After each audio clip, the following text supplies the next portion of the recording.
Hi guys, good afternoon. So in the last session, we discussed about redundancy protocols and translations. Any doubt in that part? No? With practice? Yes, I didn't upload it. Correct. I think I just uploaded it a few minutes ago only. Hmm. Actually, yesterday, full exhaust. Okay, so let's go for it. So today we'll discuss about DHCP, DNS, FTP, and TFTP. So see here, DHCP, DNS, FTP, and TFTP. So FTP and TFTP, you just have a very brief introduction, but I'll do something extra here, which is required in the organizations, but not there in the syllabus. That means very important part as per the organization perspective. What is it? That we will see how you can take backup of the configurations.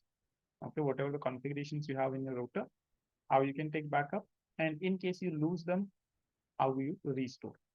Same thing we will see with the operating system also, how you will take a backup of your router's operating system and how you will restore in case you lose the operating system. Yeah. Okay. So first of all, let's start with the DHCP.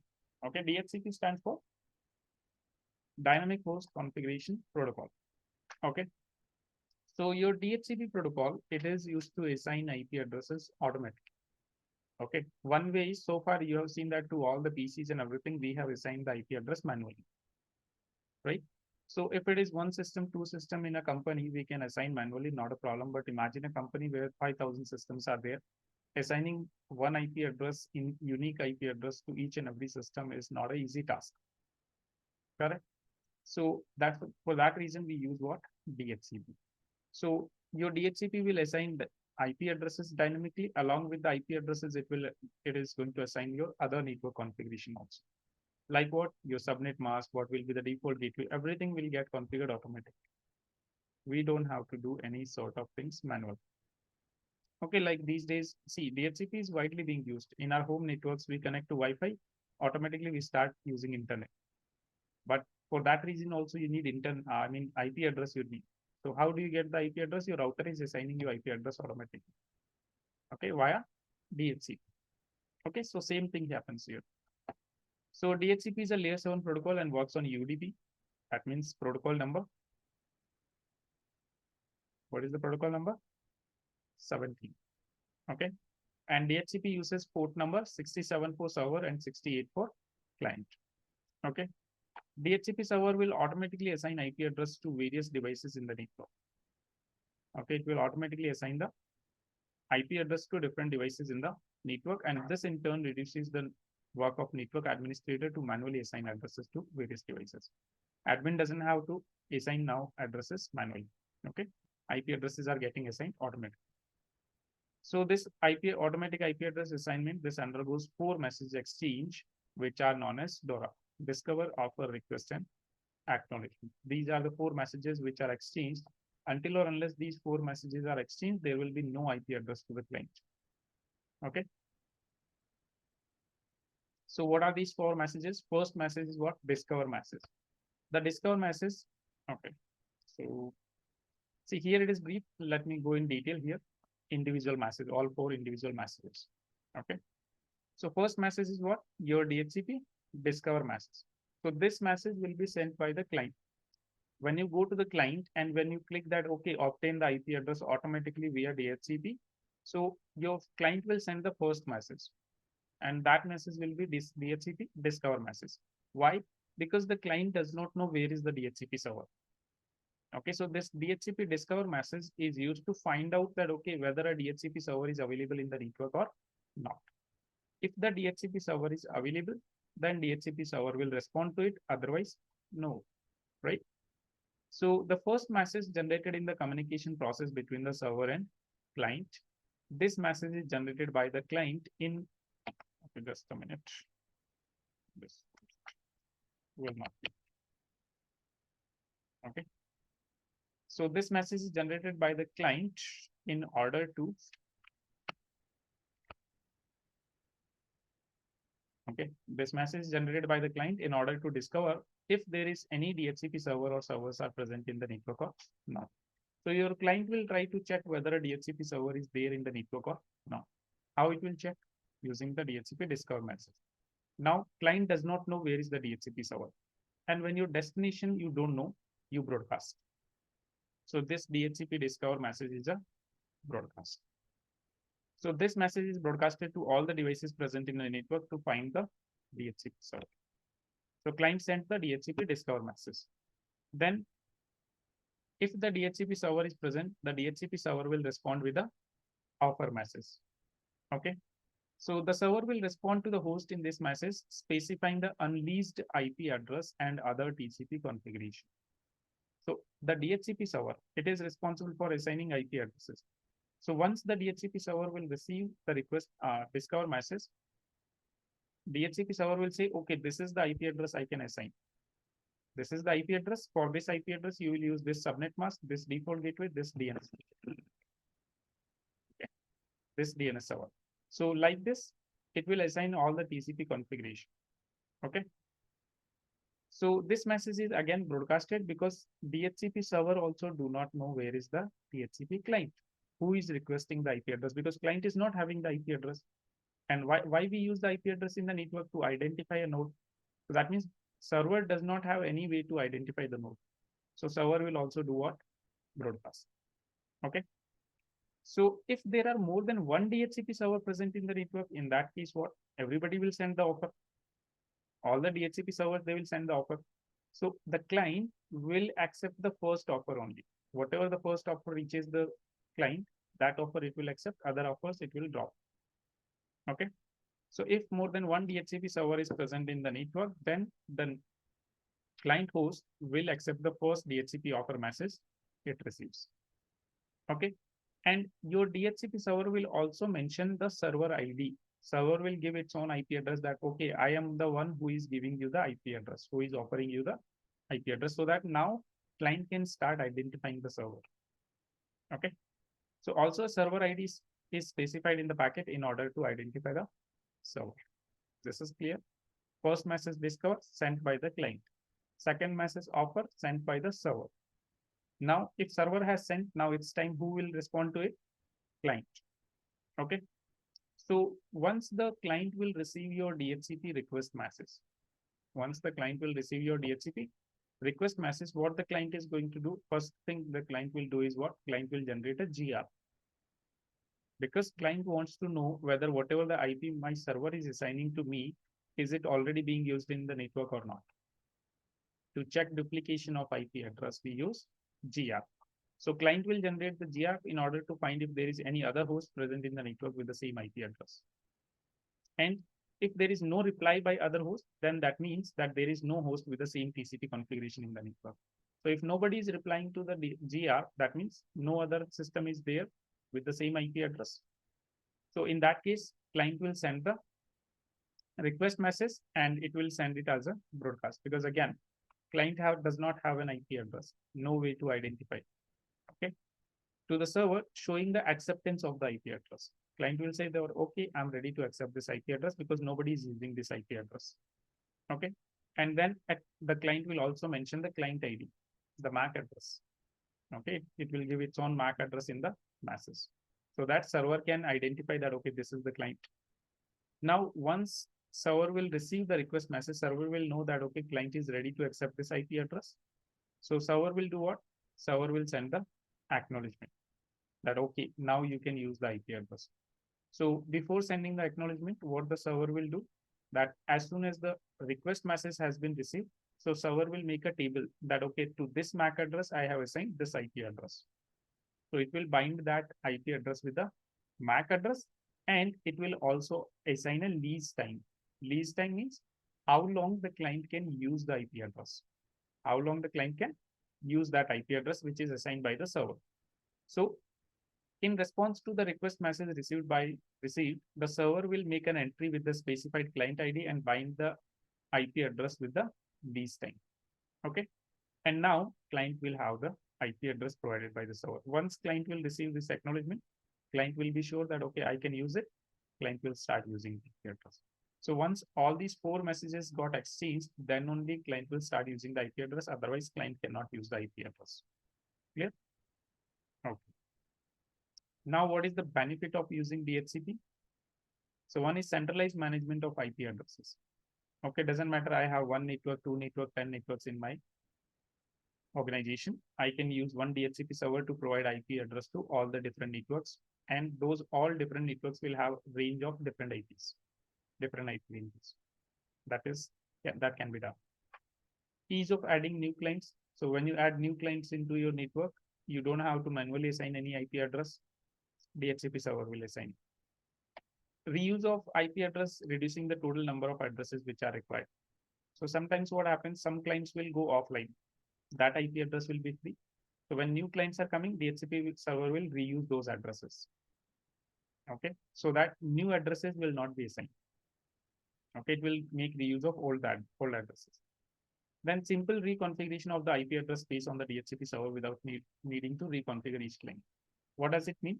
Let's say in my organization right now, I'm using 192.168.10.0 network. Okay, and there are 5,000 systems. Okay, and after some time, okay, my organization says, okay, this now we are not going to use this range. This is very common. Use something else. So let's say I want to use 172.16.31.0. So if I don't have DHCP, I have to go to each and every single system to assign new IP address. But if I have DHCP, in the DHCP server, I will change the network, and my DHCP server will provide the IP addresses from the new configuration. So this is how reconfiguration is simple. This is clear. Now let's see practically how you will be configuring DHCP server and how you are going to, like, we will first of all see how you can configure DHCP server in a router, and we'll also capture the messages and see the DORA process also. Discover, offer, request, and acknowledgement. Okay, so let me start with this.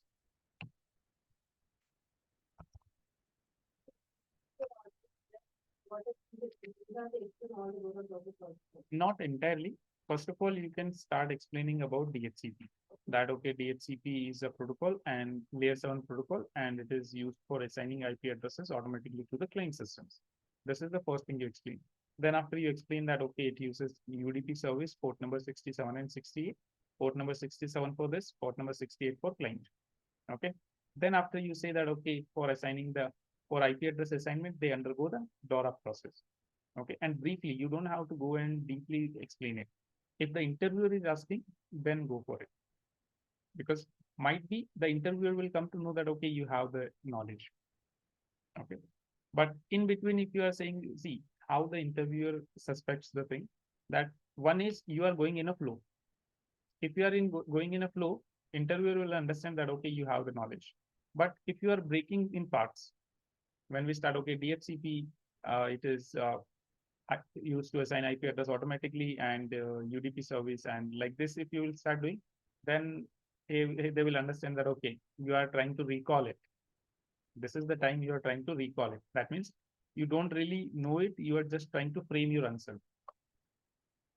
So this is how you have to explain. Right.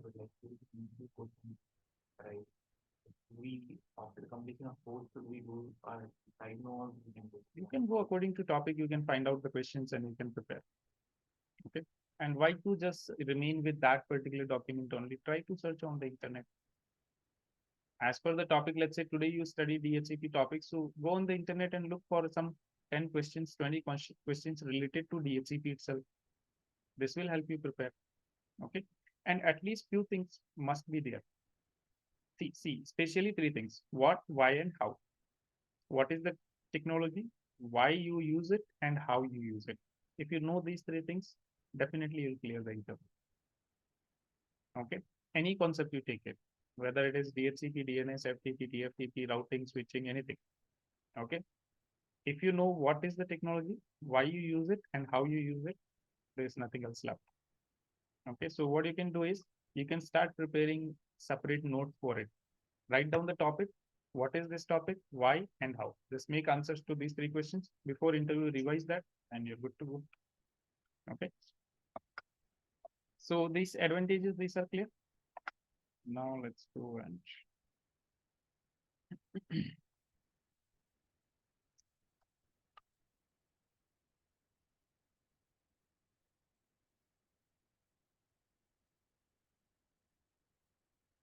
DNS is a very important protocol as per interviews.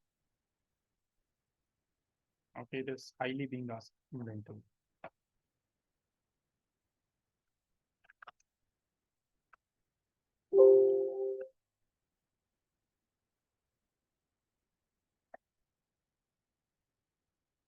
So I'll take a router which will act as a DHCP server. I'll take a switch. Then I'll take two PCs.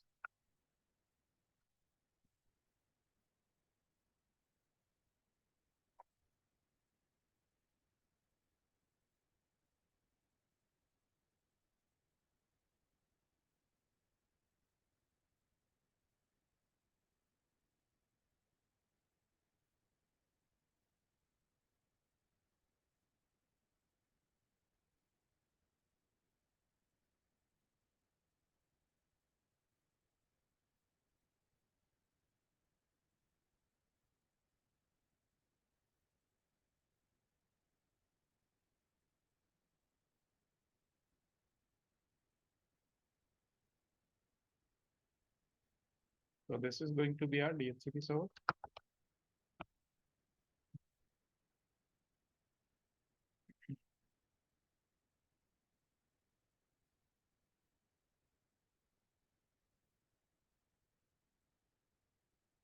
The network that I'll be using here, let's say for example 192.168.10.0/24. This is the network I'll be using.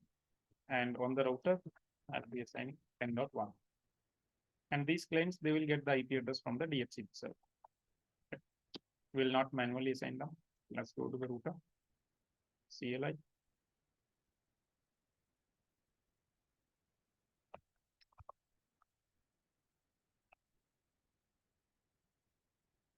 Hostname, DHCP. Interface, gig0/0. IP address, 10.1. And IP address is configured. Now you have to configure DHCP. So to configure DHCP, you will use the command IP DHCP pool, and you will give a name to this port. Okay, any name you can give as per your choice. Let's say I'll give CCNA. Now here you will configure the network, that from which network you want to assign the IP addresses. So I want to assign the IP addresses from this network, 10.0. And what is the subnet mask?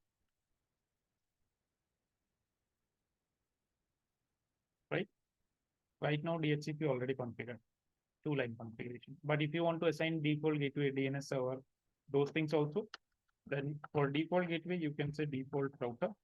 And what will be the default gateway for these clients? 10.1.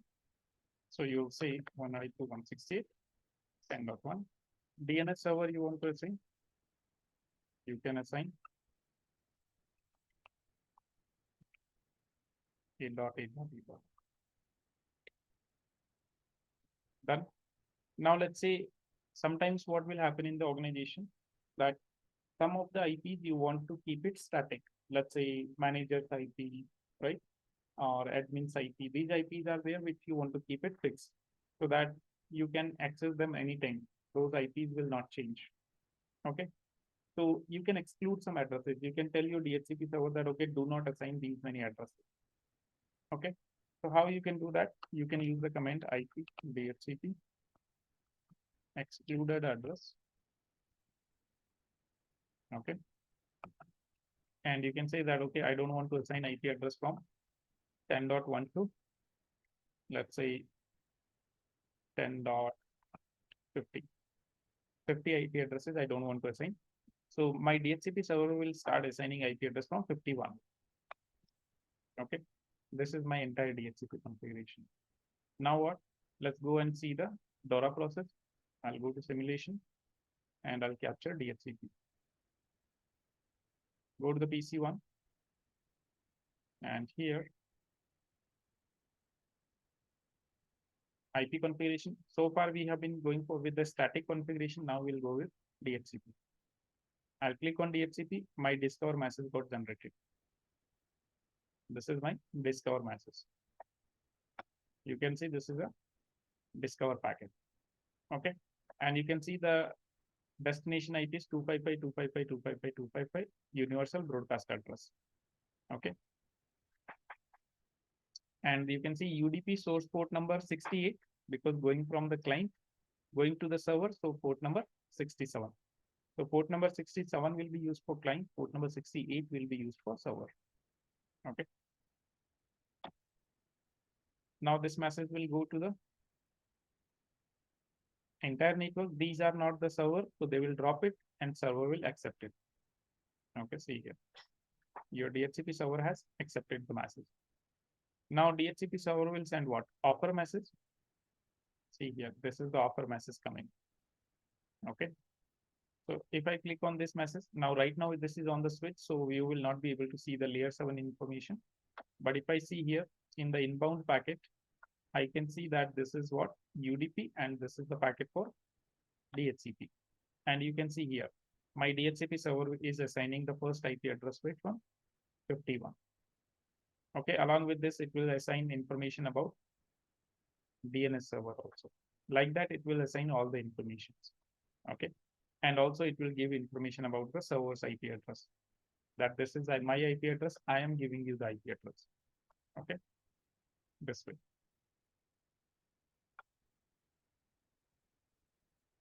So once this will come to the PC1, if you want to see the ARP also, let me do one thing. Let me capture the ARP as well. So you will see this guy will generate a GARP also. Okay, now this is what again discover message. Let me go to real time and do it again.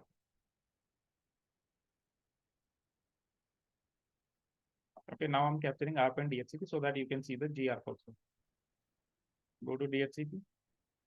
This is the DHCP discover message. This will go to the server. And you see server is generating what? ARP. Okay, server will try to know that, okay, destination IP 52. Server will try to know about the PC, but PC doesn't have an IP address so far. Okay. See, no IP address. Okay, so nobody will respond to it. Server is sending ARP for 52 because server wants to check whether is the IP 52 available or not. See here, nobody will respond to it. Now server will send what? Offer. This is the DHCP offer message. And you can see in this offer message here that your DHCP server is now assigning IP number 52. Okay. So when this message will come here, this guy should generate what? A GR. But here in the packet tracer limitations. So you can see the message that client received. This was what? Offer. And the client is sending what? Request. Okay. Here in packet tracer, we are not able to see the GR. And this will go to everyone. Again, it is a broadcast.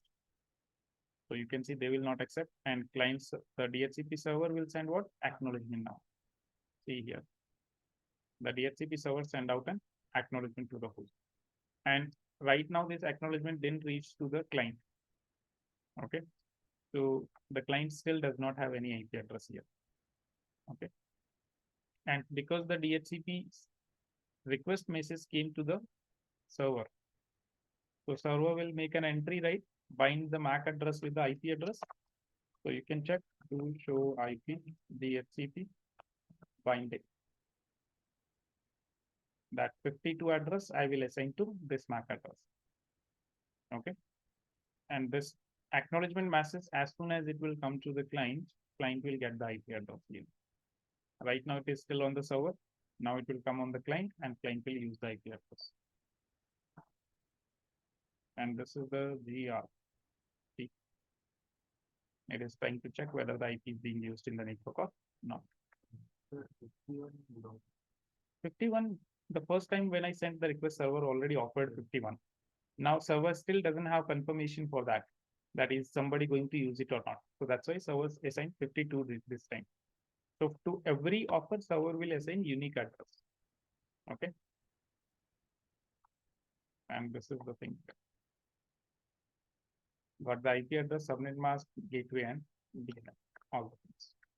So this is how your entire DORA process is. Clear? Any doubt in the DHCP configuration? So for configuring DHCP, you use the commands. Only few comments are there, you can note down.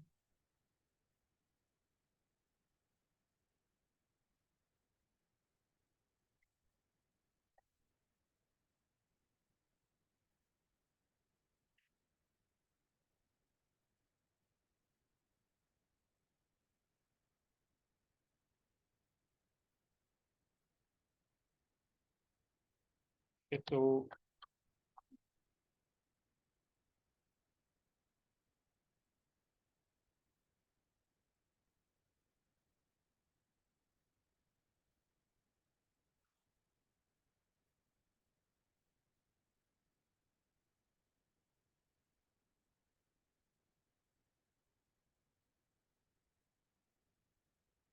IP DHCP pool, and you'll give a name, anything, any name you can give. Then you'll say network, and here you'll give the network ID, that from which network you want to assign. Then you'll give the subnet mask. After that, if you want to assign default gateway router, you will say default router, and here you will give the gateway IP. Then you will say DNS server. Here you will give what? DNS server IP. And if you want to exclude the addresses, you can say IP DHCP.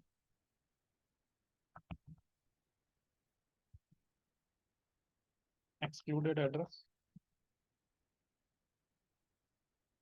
start IP address, and ending IP address. This is your complete DHCP configuration.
Yeah.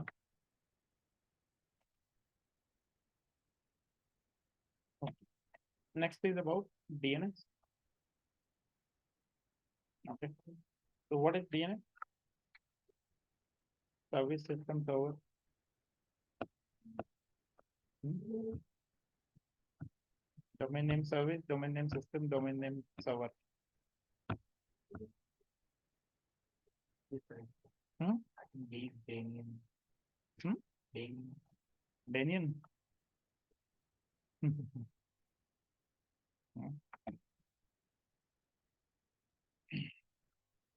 What are you watching Flash or what? Hmm? No, Damien Duck. Okay. DNS, domain name system. Okay. So what is the use of DNS? Your DNS is used to resolve your domain names into IP addresses. Okay, it is used to resolve your domain names into IP address. See, whenever you visit any website, how do you visit? You go in the browser, you type google.com. You go in the browser, you type facebook.com, instagram.com, whatever the website is, right? But actual communication is not happening over the domain names. It is happening with the IP addresses. Okay, so we don't remember the IP addresses. We do not remember the IP addresses. We remember what? Domain names. Okay, so this DNS protocol, it is responsible for what? for bringing the IP address of the domain name we are typing in the browser. Okay. Your DNS provides you the same facility that your contact book provides in your phone. Imagine there is no contact book in your phone. You have to remember everybody's mobile number. How many numbers you can remember? 5, 10, barely. After that, you will start getting confused, right? So same thing is there. Here, instead of remembering IP addresses for each website, we are remembering what? Domain names. Okay. So the thing is, human brain is not really good with numbers. Do you agree? What about the money case? In that case, very good with the numbers. Except the money case, we don't care about the numbers. Okay. So here what happens, see, let's say for example, an example here.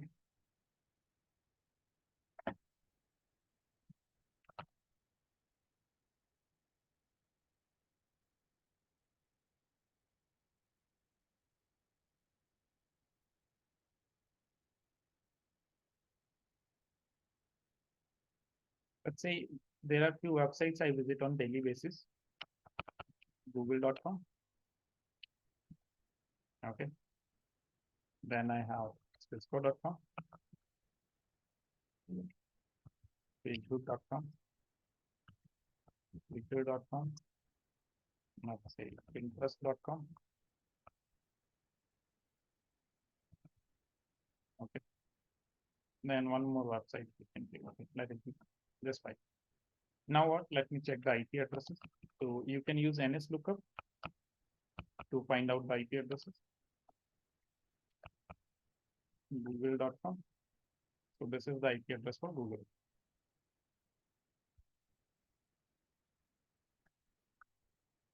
Okay. And then we have NS lookup, Cisco.com.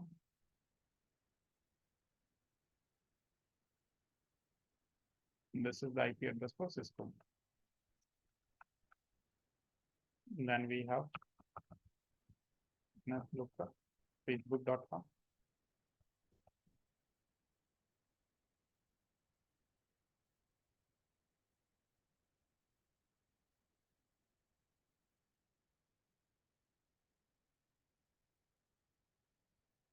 Twitter.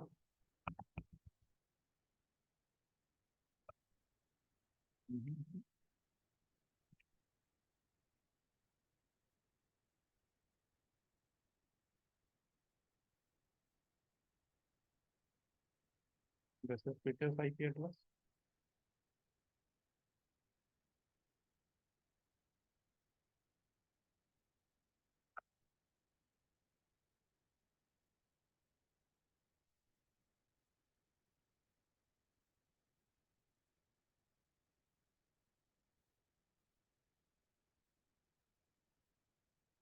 This website has 3 addresses. Or not 3, 4 addresses. Let's take any one. Now these are the IP addresses that you have to remember. How long it will take you to remember all these addresses?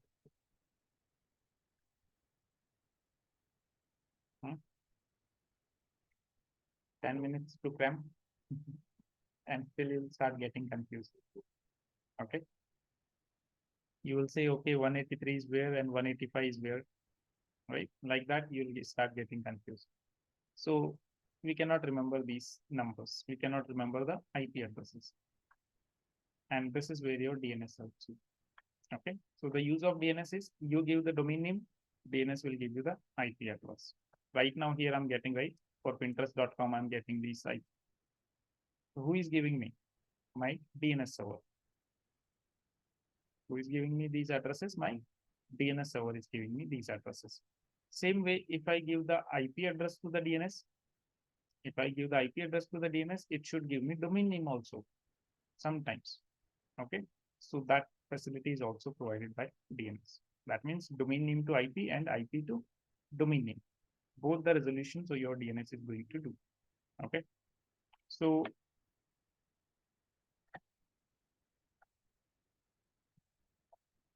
Your DNS stands for domain name system, and the use of your DNS is to resolve domain names to IP addresses and vice versa. DNS is also an application layer protocol, uses port number 53 and uses UDP as well as TCP. And here there is one question that is highly being asked in the interviews, in which case DNS uses TCP, in which case DNS uses UDP. So you have to remember here, if your data size is less than 512 bytes, then UDP will be used. And if your data size is greater than this, it is greater than 512 bytes, in that case, TCP will be used. And this is where most of the people get confused. Okay. If your data size is less than 512 bytes, TCP, UDP will be used. And if it is greater, UDP will be used. TCP will be used. Okay. This is clear. So sometimes it may be asked that, okay, give one example. So during name resolutions, it will use UDP. During zone transfers, it will use TCP. Okay. Is that clear? During name resolution, UDP. During zone transfer, TCP. Okay. All right. Now in DNS, what happens? There are different servers. We have DNS resolver, root name server, top level domain name server, and authoritative name server. Your root name server, first of all, your DNS recursive resolver, this is your ISP, your internet service provider. So they will have a cache. So whenever you send a request, first your request goes to the resolver, your ISP. Your ISP will have the information. If your ISP does not have the information, then your request will go to these three servers. So first is your root name server. Your root name server will have information about the top level domain name servers. Okay, let's say, for example, you're trying to visit a website, google.com. Okay, let's say you are visiting what? www.google.com. So in the root name server, it will be the information like who is handling, which server is handling .com domains, which server is handling .in domains, .org domains, .edu domains. So all these domain information will be there. Okay. So when this request will go to the root name server will check, okay, somebody is looking for .com. So root name server will give you the IP address of .com server. It will not give you IP address for Google. Okay. So then the request will go to whom? .com top level domain name server. And a top level domain will have information about your authoritative name servers, like who is handling the Google, who is handling for Facebook, okay, who is handling for Twitter, like that. Okay. So this top level domain will give you the IP address of the authoritative name server, which is for Google. And in the authoritative name server, there will be information like, okay, what is the IP address for www.google.com? What is the IP address for, let's say, maps.google.com? What is the IP address for mail.google.com? What is the IP address for, let's say, drive.google.com? All these IP address information will be available where? In the authoritative name server. So your authoritative name server is the name server where actual IP addresses are present for a website. Okay. Now what will happen? This authoritative name server will look that, okay, somebody is looking for www.google.com. So it will give you this IP address. And this is how it is going to happen. Is that clear? Now let's understand it with a example. So this is one example here. Let me just explain it.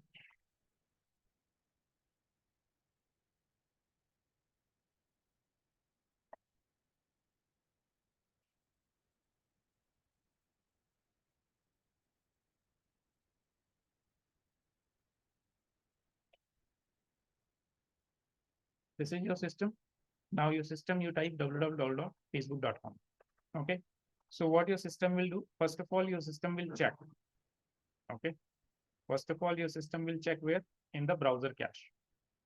In your browsers also, a cache is there, which will store the IP address information.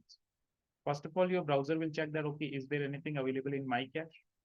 If nothing, it will check in your OS cache, operating system cache. If in the operating system cache also there is nothing, then finally your request will go where? your request will go to your resolver. That okay, I need IP address for www.facebook.com. Your resolver will check in its cache. Is there any information about it? No information. That means the request has to be sent to whom? To the root name server. Root name server will check, okay, somebody is looking for .com. So it will give you information about .com top level domain. Then your resolver will forward the request to top level domain, the .com top level domain. And the top level domain will look that, okay, somebody is looking for Facebook. So it will give you IP address for Facebook authoritative name server. Okay. Then your request will go to Facebook's authoritative name server. It will check what you're looking for, right? It will provide you the IP address. So, okay.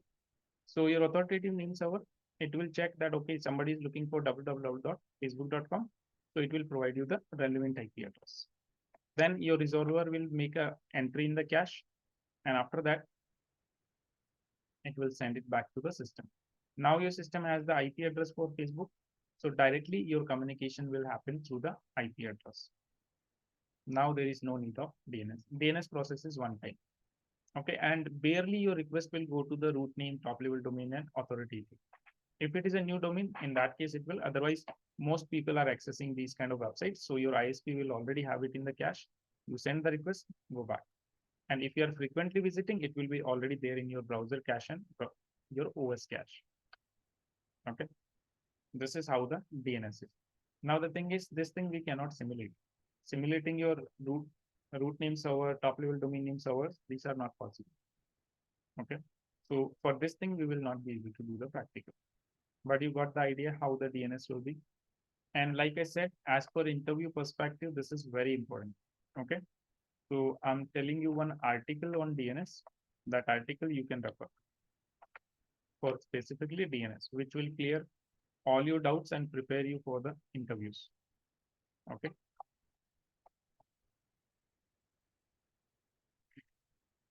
So just in the Google, directly go and type Cloudflare. What is DNS? Okay. This is one article from the Cloudflare. Very good article for DNS. Okay. So this will clear you everything about what is DNS, how your DNS works, what are the DNS servers, recursive name server, root name server, top level domain, authoritative domain, all these servers, details about them. Okay. Then after, what is the process of DNS lookup? Right now we understood. So there will be total 7 to 8 processes. What is the DNS resolver? Okay. So kind of all these are what interview questions only. Directly interview questions you can consider. That what are the types of DNS queries? What is the DNS resolver? These are interview questions only. You can prepare them. Okay. Then what is DNS caching? Okay. So browser caching is there. Operating system caching is there. This is the article. Along with this, also make sure that in DNS we have certain records. So you have a brief idea about these records also. I'm not saying go in depth, at least one line about each record so that if you are asked, at least you have something to say rather than saying, sorry, sir, we don't know. Okay. So because entire DNS is dependent on these records only, all your resolutions. We say, okay, domain name to IP address. A record is responsible. We say IP address to domain name. Your pointer record is responsible. Okay. So what are these records? At least one line about each and every record you should know. Okay. And when you come to the security, these records, SPF, DKIM, DMARC, these are very important. Okay. For the email security, these three are very important. So make sure one line about each. Okay. And it has been given in the interview question form itself. What is DNS? How you will explain. So there is a brief explanation given here, how your DNS works. Okay. Everything. So this thing you can refer to. So this is clear. Now let's move on to FTP and TFTP. So FTP stands for File Transfer Protocol, TFTP Trivial File Transfer Protocol. Both are used for transferring files only. But your FTP will be mainly used for downloading and uploading files on the internet, and TFTP will be generally used for taking backups and restore of the configurations, operating system. So right now, when I'll show you about backup and restore, so I'll also show you with the TFTP. Okay. So let's go with this. FTP stands for File Transfer Protocol. Okay. And this type of protocol is used for transferring or copying files from one host to another host. And in FTP, secure channel is provided to transfer the files between hosts and systems. Okay, so compared to TFTP, yes, it is secure, but even FTP can be insecure also. But in FTP, we have certain versions like we have SFTP and we have FTPS, which are secure versions. Okay, so these versions, they will say what? They will give you a secure channel. Otherwise, normal FTP protocol, it is transmitting entire data in the clear text only. Okay, so if somebody is capturing the packets, they will be able to see. Okay, then we have your FTP will provide a secure channel to transmit the files between hosts or systems. FTP works on two ports, 20 and 21. Port number 20 will be used for data transfer. Port number 21 will be used for connection control.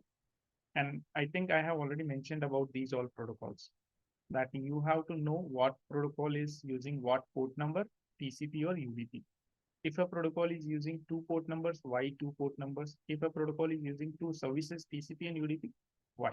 Because these are few things from where interview questions will come. Okay, interviewer wants to know about FTP. Everybody will say that, okay, this is a file transfer protocol, but why it is using specific, like about port number 21, 20 and 21. Okay, so first of all, your connection will be established on port number 21. Then after, port number 20 will be used for transferring data. These are kind of small things are there. These are details which you must know. Okay. Then TFTP. So TFTP stands for Trivial File Transfer Protocol, used to transfer a file either from client to server or server to client without the need of FTP feature. See, in FTP, you can configure authentication. We can configure that, okay, somebody should give username and password, then only they will have access to the FTP server. But in TFTP, we don't have any such thing.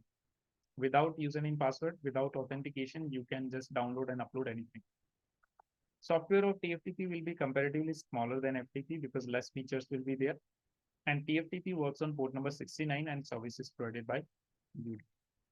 Is that clear? Okay.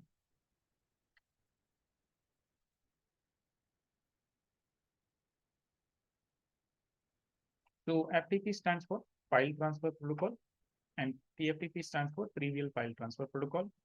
Software of FTP larger than TFTP, definitely more features. Software of TFTP smaller than FTP. Works on two ports, 20 and 21. It works on 69, TCP service, UDP service. Complexity of FTP is higher because here more features are there. Here less features, less complexity. More comments because more features you have to configure authentication and everything. And here only 5 messages are there. Then here you can configure authentication. Here you cannot configure authentication. Generally suited for uploading and downloading of files for remote users. Here mainly used for transmitting of configurations to and from the network devices. Reliable, why? Because TCP and TCP is comparatively slower, so FTP is also slower. Here it is unreliable because UDP and UDP is comparatively faster. These are the differences. This is clear. Any doubt? No? Okay. So now let's go and see the backup and restore. That how we can use the FTP and TFTP.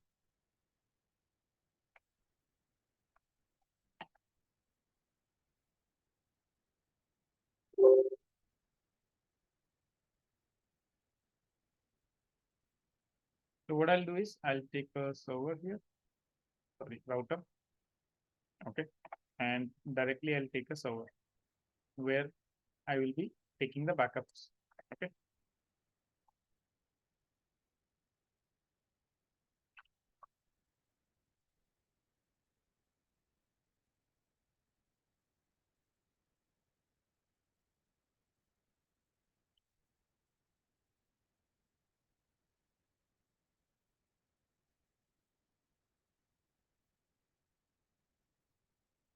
Okay.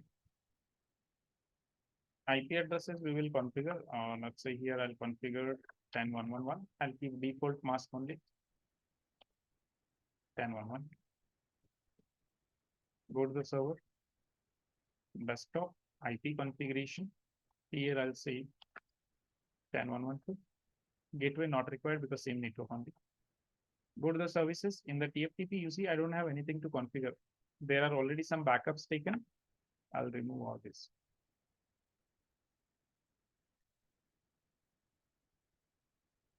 Okay. Now what? Close it. Just go here.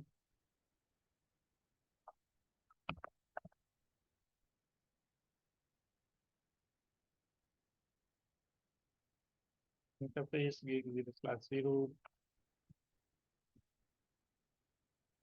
10.1.1.1 255.0.0.0. Save motion. Okay. Done. Now I'll write this configuration so that it will become what? Startup configuration also. Now, first thing I want to take a backup of my running configuration. Okay, so I can use the command copy. And what I want to copy? I want to copy my running configuration. Where I want to copy it? Not startups. Already here, done. Right. I want to take a backup. Where I want to take a backup? Where I will store the backup?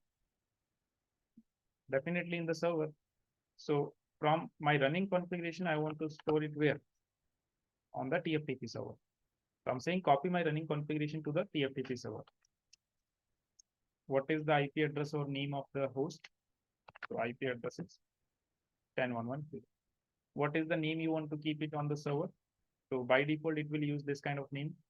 If you want to give it something else, let's say I want to give this is R1 running configuration, right? That, see here, 691 bytes copied. Okay. And if you go and check on the server in the TFTP, you can find here R1 run. The configuration is there. Same way I can configure, I can back up my startup configuration also. Let me go here, do show startup configuration. I have the configuration. Let me take a backup. This time what I want to do, copy my startup config, right? Where I want to copy it again, TFTP.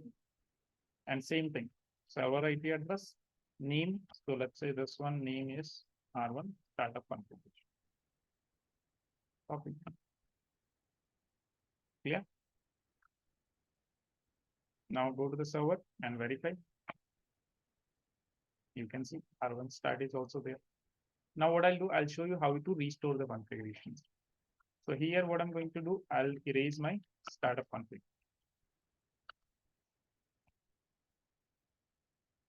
Now if I check, show startup config, not present, right? Right now my startup configuration is not present. Okay. So this time I will say I want to copy this time from where I want to restore, from the server. So I want to copy from where? From the TFTP server, where I want to copy into my startup config, because my startup config is not there right now. So I want to restore my configuration from the server.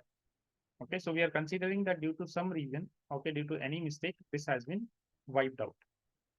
Okay, so now we are trying to restore from TFTP. So I'm saying copy from TFTP to the startup config, hit enter. Server's IP address 10.1.1.2 is the server's IP address. What is the source file name? That means what is the file you want to pick from the server? Which file you want to restore? So this is startup configuration. I'll say what? R1 start. This is the file on the server that I want to get here. what is the destination file name? So do you want to copy it in the startup config? Are you sure? If you are sure, you say yes. And you see it has been copied. Okay. So earlier when I checked my startup configuration, it said what? Not present. And now if I say show startup config, I have the startup config. And you can verify how many bytes were configured. 691 bytes were copied. Same 691 bytes. This is how you can take backup of your configuration, how you can restore the configuration. If you want to restore the running configuration, same thing, copy from the TFTP where running config. Same thing you would say. 10112 source file name on the server. Our running configuration is with this name. Where you want to copy running configuration. Done. Copy. This way you can restore. So configuration backup and restore is clear. Yes or no? Online people. Yes, sir. All right. Now let's go with the OS backup and restore. Okay. So where is the operating system available in the router?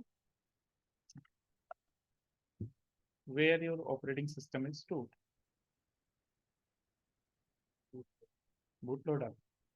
Bootloader itself is stored in the ROM. Remember router components where the IOS is stored.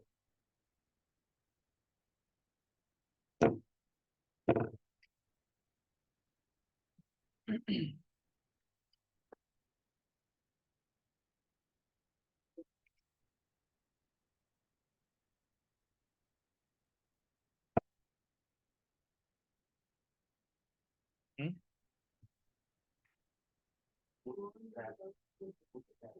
What is this?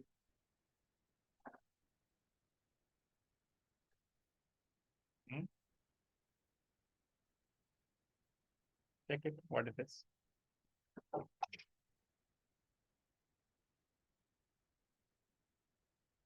Let's see if you can find out.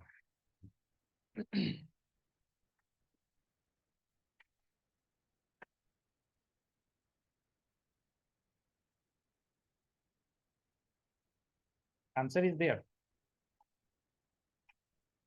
Let's see if you can find out.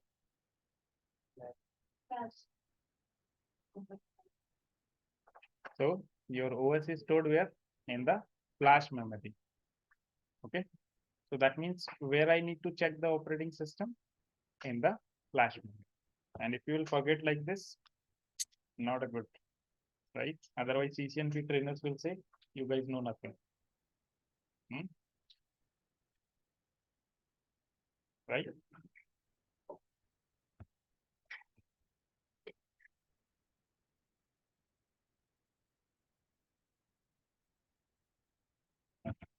So we will check in the flash memory.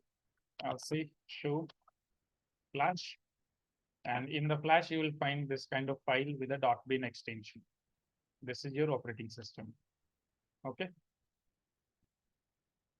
Just copy this name. And this time from where you want to copy? From the flash memory. Because I want to take a backup. So from the flash memory, where you want to copy? TFTP, right? So you will say copy from where? From flash where? To TFTP. Source file name. Which file? Because in the flash, multiple files are there. Which file you want to copy? So I already copied this name. I'll paste it. That this is the file I want to copy. Server's IP address 10.1.1.2. Now with what name you want to save it on the server? You can use the same name. You can use a different name. That is completely your choice. If I want, I can say something like R1 iOS. If you want, you can give it this name or any other name, your name, depends. Okay. So let's say we will use R1 iOS. Exclamation mark means success. So that means it is going for backup and you can see backup has been done. So now if I go and check on the server, my R1 iOS is there. Okay, now let's consider due to some reason your flash memory got corrupted. Your flash memory got corrupted or your IOs got corrupted, your IOs got deleted. Now in packet tracer, this kind of issues will not happen. So what we'll do, we will manually delete it. In organization, don't delete it manually, otherwise you know what will happen, right? So just delete, delete, delete. Now, right now, if you say show flash, nothing is there. Okay. And if I reload, so if your operating system will not be there, your router will directly jump to the Roman mode. Remember the boot up process. Okay. Do you see which mode? Here it says what? Roman mode. Okay. So right now we are in the Roman mode. Now in the Roman mode, we can restore using the TFTP server.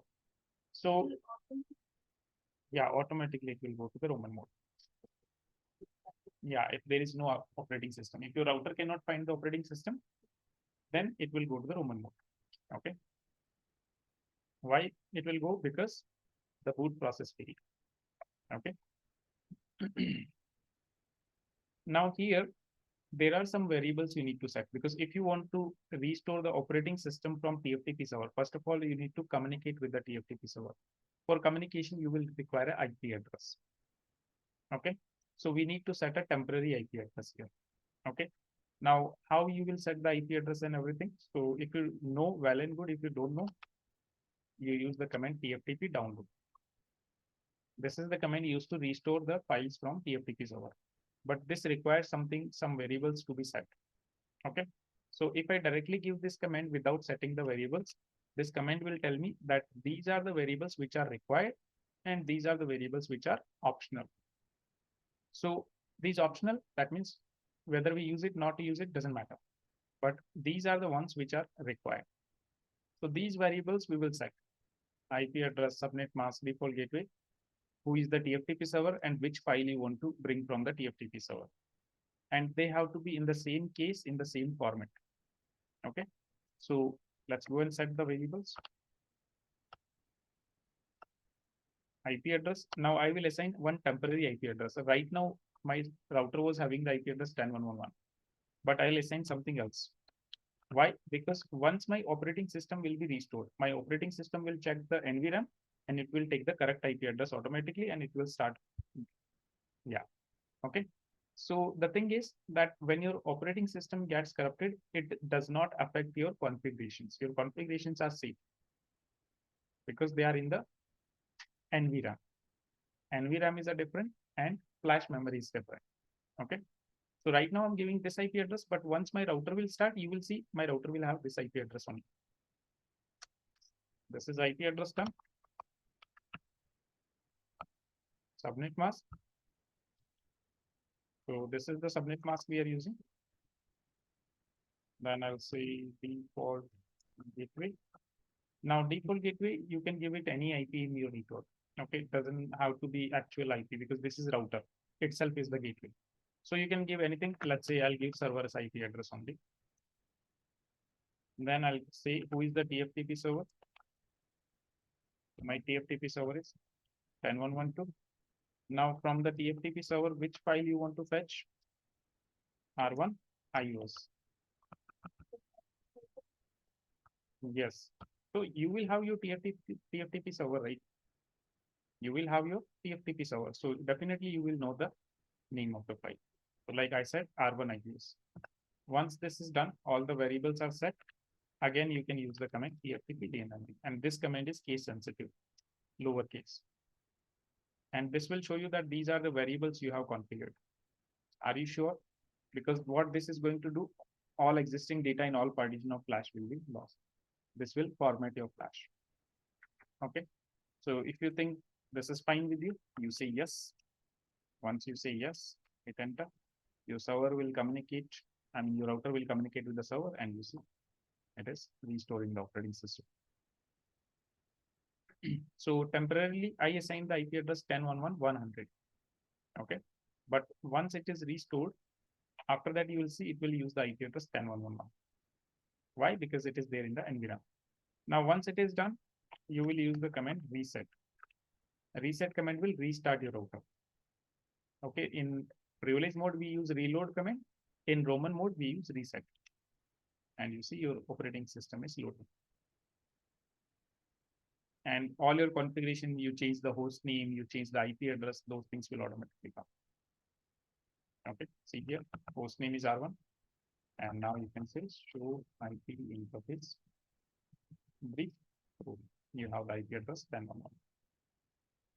This is how you can take backup of the operating system and how you can restore it. Here, online people.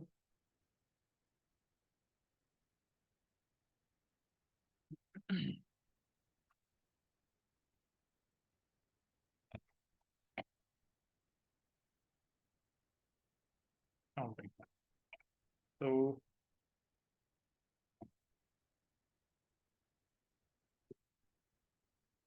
configuration backup and restore.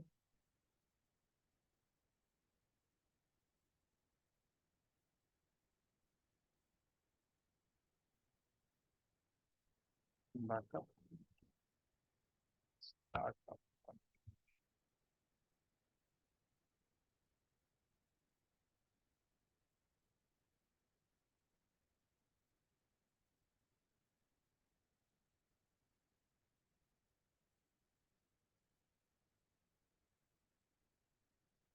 Copy.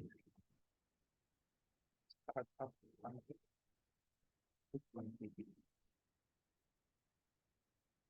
Then you'll use the IP address and then destination file name R1.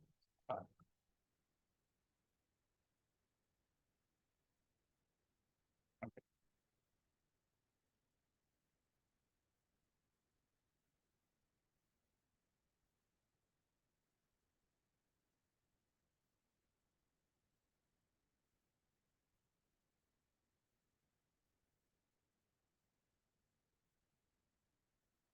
Remove this thing.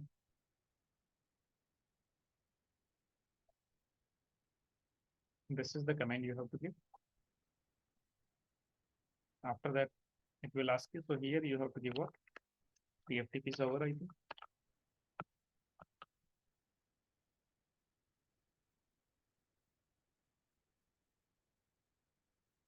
And here you'll give the backup file name.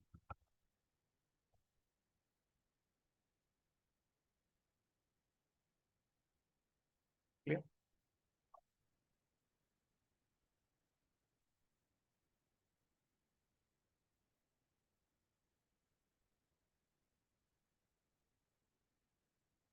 Same thing, let me copy paste for startup also. Sorry, startup is done.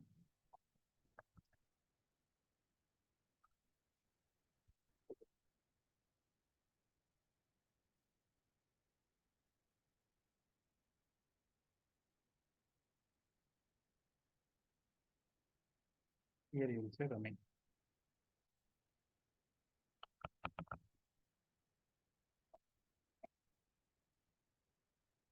Clear?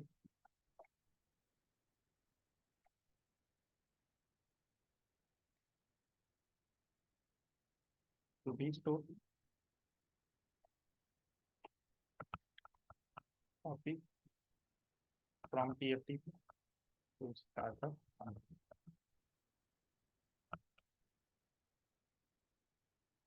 Then 112 host file name R1 start, destination file name as it is.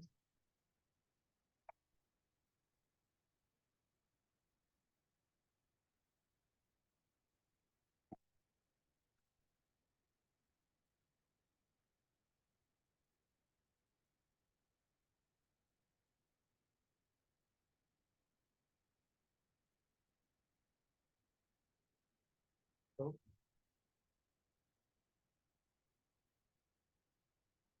startup configuration from TFTP server.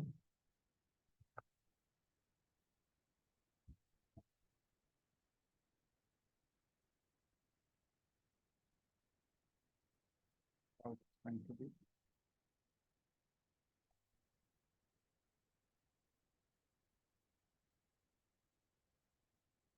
You'll give this comment.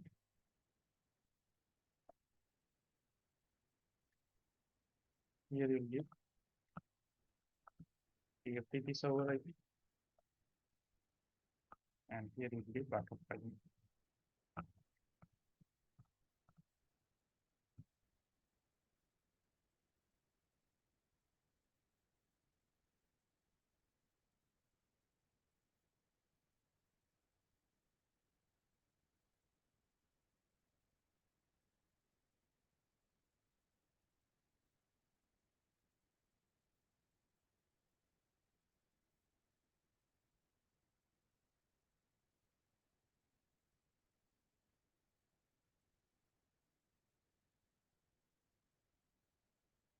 This is how you'll restore running configuration. Similar way. Clear?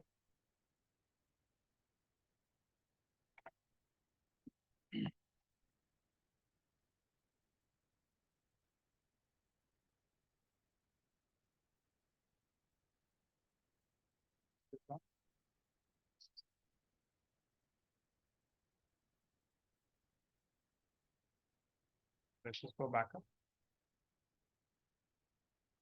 This is for restore.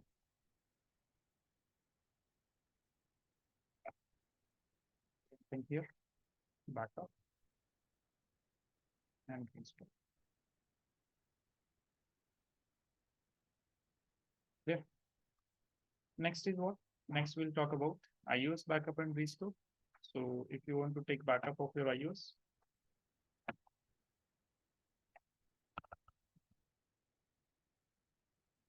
so first of all, you will say show flash to check the operating system name. And here we have a different name. So let me do one.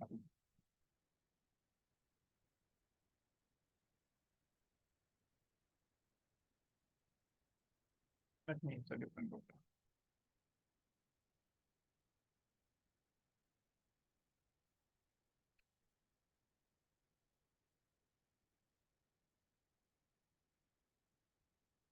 Why? Because we already changed the name of iOS there.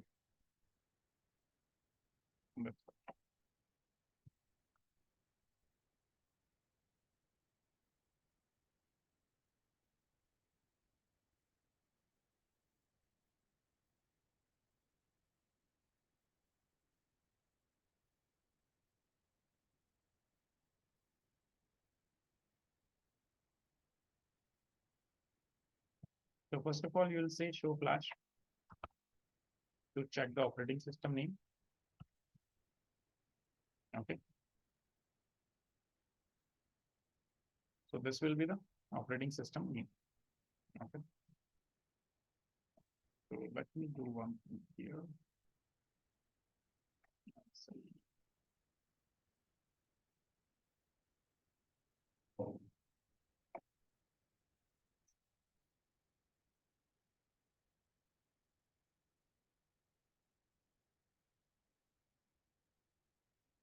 You'll give the command show flash, and this is your operating system name. Okay.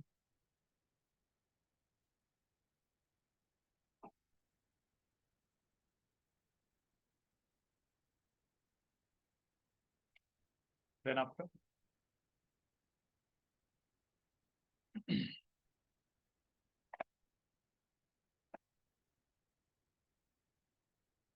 this is, I will copy the operating system name. And once you have copied the operating system name,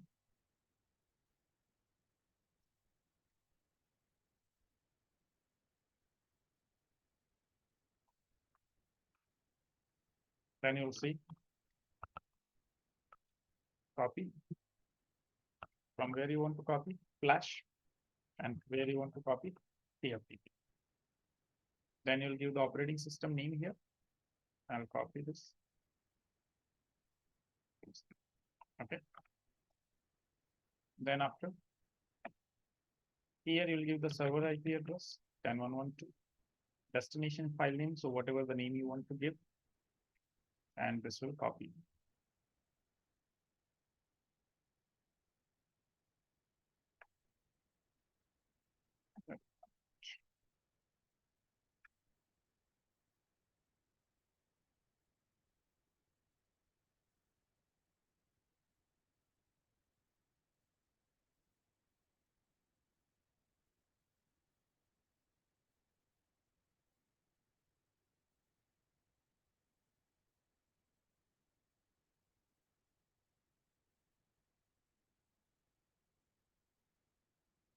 So here this is the command, and then this is the IOS file name.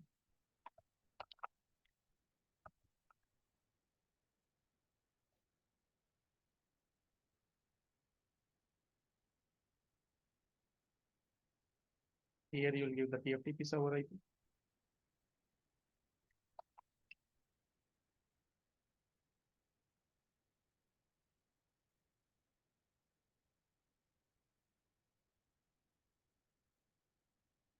And IOS backup file name. That what is the name you want to keep on the.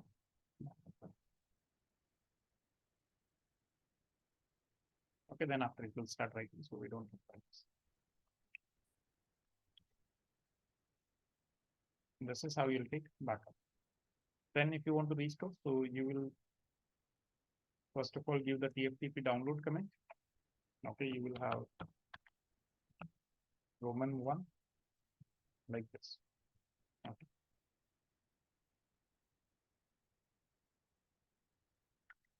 So here you will give the command TFTP download. Then after you will start setting up the variables. Okay, so like you will say IP underscore address, and here you will give the IP address. Or let me say temporary IP address. Okay. Then here you will say IP subnet underscore mask, and here you will give the subnet mask.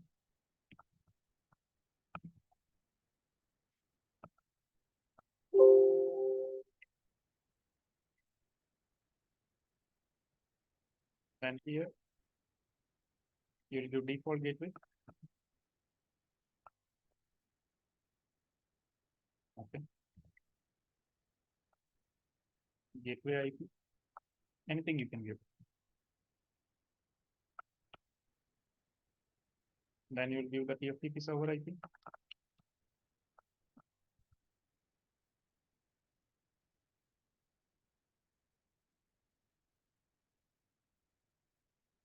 And you will say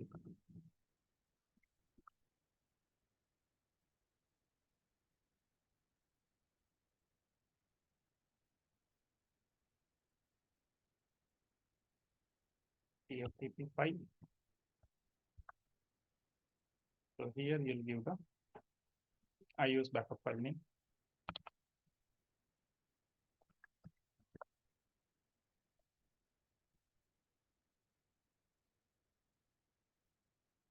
And then finally,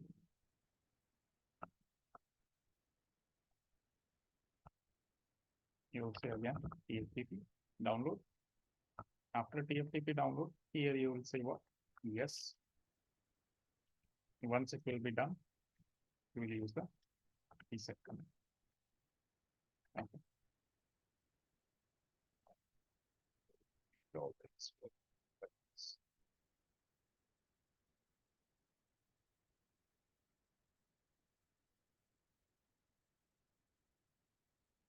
this is how you.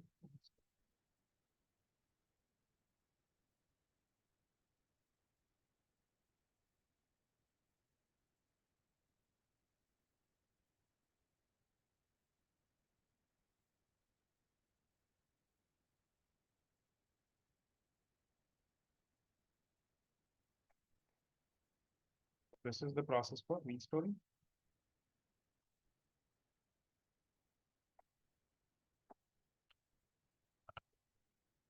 So, and out.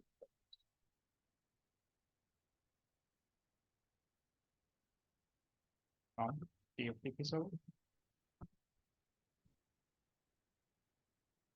And this is for backup.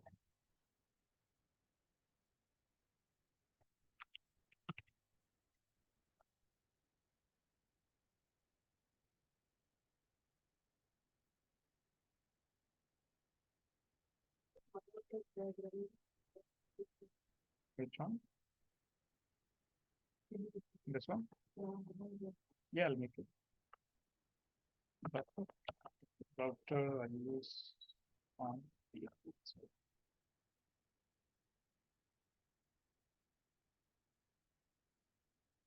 And here.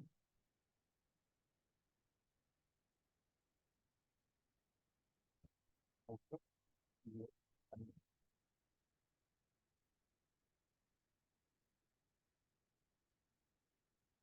This is your entire process.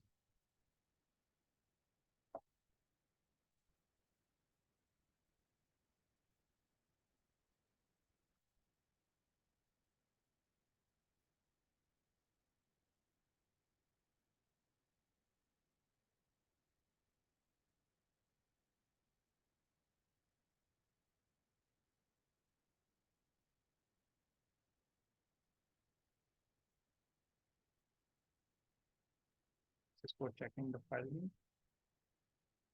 This is for taking a backup. This is for restoring the file. Okay. And this is DHCP.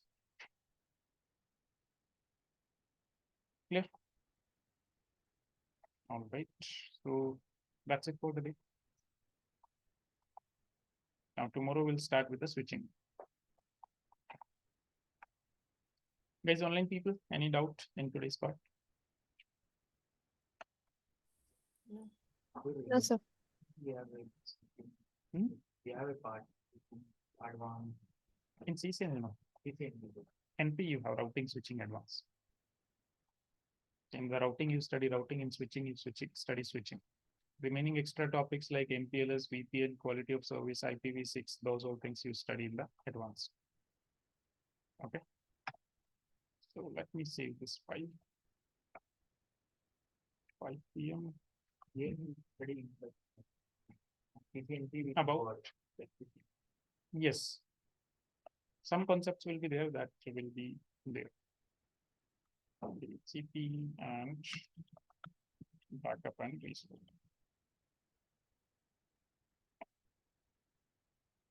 Okay, so backup restore, this is important, practice this thing. One is this thing, which is not in the syllabus and we have covered, and very important as per organizations. And one more thing is there about password recovery. That also we will cover, not in the syllabus, but we'll cover, and that also you practice. Okay. All right then, see you guys tomorrow. Have a good day.